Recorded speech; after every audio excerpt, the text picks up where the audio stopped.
গাজায় ইসরায়েলি নৃশংসতা আর বর্বরতা যেন স্বাভাবিক ঘটনায় পরিণত হয়েছে। গুলি, বোমা আর ক্ষুধায় কাতর হয়ে প্রতিদিন মৃতদের তালিকায় নতুন নাম যোগ করা এবং খাদ্যের জন্য হাহাকারের ছবি ছাড়া আর নতুন কোনো গল্পও বলার নেই। বৃহস্পতিবারও একইভাবে ৪১ ফিলিস্তিনিকে হত্যা করেছে অবৈধ দখলদার ইসরায়েলি বাহিনী। এদের বেশিরভাগই মারা গেছে বোমা হামলায়, তবে ১৮ জনের মৃত্যু হয়েছে কেবল খাদ্য সহায়তা নিতে গিয়েই। এখনও গাজায় খাদ্য সহায়তা দিতে ব্যবহৃত হচ্ছে এয়ারড্রপ পদ্ধতি। তবে জাতিসংঘের প্রতিষ্ঠান ওয়ার্ল্ড ফুড প্রোগ্রাম বলছে, গাজায় যে মাত্রায় খাদ্য সংকট তৈরি হয়েছে তা আকাশ থেকে খাবার ফেলে মেটানো সম্ভব নয়।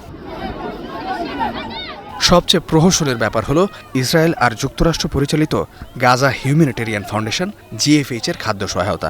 এসব ত্রাণকেন্দ্রে খাবার সংগ্রহ করতে গিয়ে প্রতিদিনই প্রাণ হারাচ্ছেন ক্ষুধার্ত গাজাবাসী। ৩৫ জন মানবাধিকার বিশেষজ্ঞ বলেছেন, এই মুহূর্তে এই সহায়তা কার্যক্রম বন্ধ করা উচিত।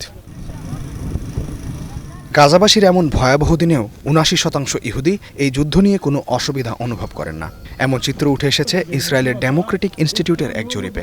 অর্থমন্ত্রী বেজেলেল স্মর্ট্রিচ জানিয়েছেন, গাজা যুদ্ধ পরিচালনা করতে গিয়ে ইসরায়েলের এ পর্যন্ত খরচ হয়েছে $৮৭.৫ বিলিয়ন। জাতিসংঘ জানিয়েছে, গাজায় চিকিৎসাকর্মীদের প্রবেশ এখনও গুরুতরভাবে সীমিত রয়েছে।